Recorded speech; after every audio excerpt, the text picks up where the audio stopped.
थोडंसं पुढे जाऊयात आणखीन मराठवाड्यात. त्याचं कारण आणखीन एक काय माहितीये का, संभाजीनगर जो पूर्वी औरंगाबाद म्हणून मागच्या निवडणुकीत लढवला गेला, यावेळेला संभाजीनगर म्हणून लढवला जाईल. तर तराजू असं सांगतोय की MIMचा सध्या जरी खासदार असला ना तरी चर्चा मात्र भाजपच्याच दोन लोकांची आहे. एक म्हणजे केंद्रीय अर्थ राज्यमंत्री भागवत कराड आणि दुसरे सध्याचे राज्यातले मंत्री असलेले अतुल सावे. दोघांच्याही पार्श्वभूमी वेगवेगळ्या आहेत तसं बघायला गेलं तर. एक केंद्रामध्ये खासदार आहेत आणि ज्यांचा मतदारसंघात खूप चांगल्यापैकी संपर्क आहे, त्या सगळ्या वेगवेगळ्या कार्यक्रमांना उपस्थित राहतात. बरोबर आहे. अतुल सावे एक उद्योगपती आहेत, आमदार पण आहेत, पण तुलनेने हवा तेवढा संपर्क त्यांचा नाही असं म्हणलं जात आहे. चला आपण प्रश्न घेऊयात. चालेल, ठीक आहे. अविनाश, काय म्हणतात औरंगाबादकर, किसका चलेगा इस बार? बान खान तो नहीं, इस बार चर्चा तो दूसरे की है भाई. नक्कीच छत्रपती संभाजीनगरचं आतापर्यंत जर लोकसभेचा विचार केला तर खान की बान हेच होतं. मात्र आता कमळावरच दोन दावे आहेत, त्यातला नेमका कोण जाणार याची चर्चा जास्त सुरू आहे. आपण जर बघितलं तर एकीकडे केंद्रीय अर्थ राज्यमंत्री डॉक्टर भागवत कराड आहेत आणि दुसरीकडे राज्यातले कॅबिनेट मंत्री अतुल सावे आहेत आणि दोघांचे पायडे त्या पद्धतीने तुलनेने आहेत. दोघांचाही संपर्क चांगला आहे, दोघंही शांत आणि प्रेमळ स्वभावाचे आहेत. मात्र ज्या पद्धतीनं मागच्या 2.5 वर्षामध्ये ज्या वेळेसपासून केंद्रीय अर्थमंत्री डॉक्टर भागवत कराड यांना खासदारकी दिली गेली आणि केंद्रात अचानक मंत्रिपद मिळालं, त्यानंतर भागवत कराड यांनी आपल्या मतदारसंघामध्ये जो ग्रामीण भाग असेल किंवा शहर असेल यामध्ये त्यांनी झपाटा लावलाय मतदारसंघामध्ये फिरण्याचा आणि दांडगा जनसंपर्क त्यांनी वाढवलाय. मात्र हा जनसंपर्क 2.5 वर्षाचाच त्या तुलनेने आहे. तर दुसरी जमेची बाजू म्हणजे केंद्रीय अर्थ राज्यमंत्री असल्यामुळे त्यांनी शहरात अनेक विकास कामं आणले, खास करून ग्रामीण भागामध्ये छोट्या छोट्याशे लग्न कार्य असेल किंवा काही गावातले गल्ली बोळातले कामं जरी असेल तरी त्यांनी ते केले. हे त्यांची जमेची बाजू आहे. आणि दुसरीकडे जर विचार केला तर त्यांचंच जर मागच्या 8 ते 9 महिन्यापासून त्यांनी तशी इच्छा वर्तवली आहे की मी खासदार, वरिष्ठांनी जर मला संधी दिली तर मी लोकसभेतून जाईल, लोकसभेचा खासदार मी असेल आणि इतर गोष्टी ज्या आहेत त्या एकूण त्यांची तयारी, एकूण त्यांनी वर्तवलेली इच्छा ही त्यांची जमेची बाजू आहे. म्हणजे त्या पद्धतीची त्यांची तयारी चालू आहे.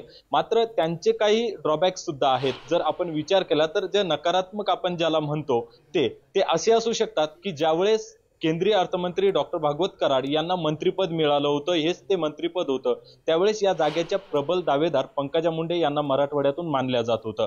अर्थातच पंकजा मुंडे यांचा मोठा जनसंपर्क आहे, त्यांना मानणारा मोठा वर्ग आहे आणि त्यावेळेस भागवत कराडांना दिल्यामुळं पंकजा मुंडेचे जे समर्थक आहे ते समर्थक कुठेतरी नाराज असू शकतात, त्याचा फटका त्यांना बसू शकतो. आणि दुसरी गोष्ट म्हणजे आतापर्यंत हा संपूर्ण मतदारसंघ जो आहे छत्रपती संभाजीनगरचा, हा या अगोदर युतीत चंद्रकांत खैरे हेच खासदार होते आणि तो शिवसेनेकडे होता. समीकरण बदलल्याच्या नंतर पण अविनाश, या सगळ्यात एक प्रश्न मला असा विचारायचा आहे जो तुझ्याही डोक्यात आहे विषय, बरोबर, की सेनेचं काय या सगळ्याच्या? हो ना, उबाटा गटाच्या बाजूने तिथे सहानुभूतीचं वातावरण असल्याचं अशी एक चर्चा असल्याचं बघायला मिळते का, तशी चर्चा आहे. अशा वेळी या फॅक्टरचा विचार करता भाजपकडनं कोणता चेहरा प्रबळपणे घोषित केला जाऊ शकतो जो या सगळ्या गोष्टीला काउंटर करू शकतो? आणि मूळ सेना तर आता शिंदेंचीच आहे. बरोबर.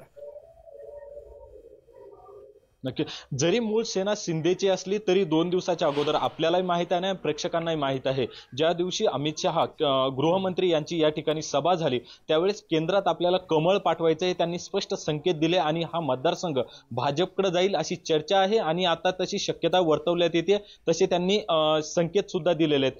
त्यामुळे ही भाजपकडेच मतदारसंघ राहील हे मात्र निश्चित आहे. यावेळेस जरी मूळ शिवसेना शिंदेकडे असली तरी सुद्धा त्यांना या जागेवरून माघार घ्यावी लागेल असे तरी सध्या चिन्ह आहेत. तर भाजपमध्ये जे 2 उमेदवार आहेत, दुसरा मी तुम्हाला सांगणारच होतो तो म्हणजे अतुल सावे. आता अतुल सावेंचा जर विचार केला तर आमदारकीला ज्यावेळेस 2019 असेल किंवा 2014 असेल, दोन्ही वेळेस पूर्व मतदारसंघातून त्यांचा जर विचार केला तर MIM ला हरवून ते या ठिकाणी आलेला. हा फॅक्टर संभाजीनगरचा खूप महत्वाचा असणार आहे, कारण MIM कडून खासदार इम्तियाज जलील पुन्हा एकदा विद्यमान खासदार असल्यामुळे त्यांची दावेदारी पक्की आहे, त्यांना तिकीट मिळेल आणि MIM ला हरवण्याचा त्यांचा दांडगा अनुभव असू शकतो, कारण अतितटीच्या निवडणुकीमध्ये त्यांचा निवडून येण्याचा हा जो जो अनुभव आहे तो जास्त आहे आणि दुसरी गोष्ट म्हणजे शहरात त्यांचा दांडगा जनसंपर्क आहे. मात्र त्या तुलनेने त्यांचं काही हे सुद्धा आहेत की ग्रामीण भागामध्ये राज्यातले मंत्री असल्यामुळे ग्रामीण भागातला तेवढा संपर्क येत नाही आणि असं चर्चेला जातं की अतुल सावे हे सहज उपलब्ध होत नाही. म्हणजे ज्या पद्धतीने भागवत कराड सहज उपलब्ध होतात तसे ते उपलब्ध होत नाही आणि ग्रामीण भागाबद्दल थोडीशी शासंका आहेत.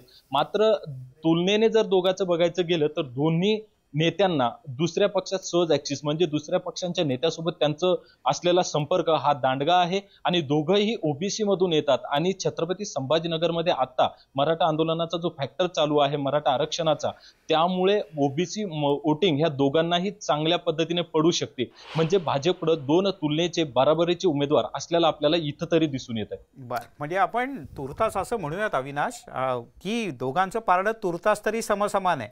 आता दिल्लीश्वरांचं वजन कोणाच्या पारड्यात पडतं त्यावर ठरणार. बरेच पद्धतीने मोर्चे बांधणी या जागेसाठी केली जाते. मिलिंद आपल्याला आणखीन बोलायचं आहे. खरं तर अजून काही वेगवेगळे मतदारसंघ आहेत ज्याच्यामध्ये कोण भारी कोण घरी हे आपल्याला जाणून घ्यायचं आहे. घेऊयात एक ब्रेक. पहा फक्त न्यूज 18 लोकमत महाभारत.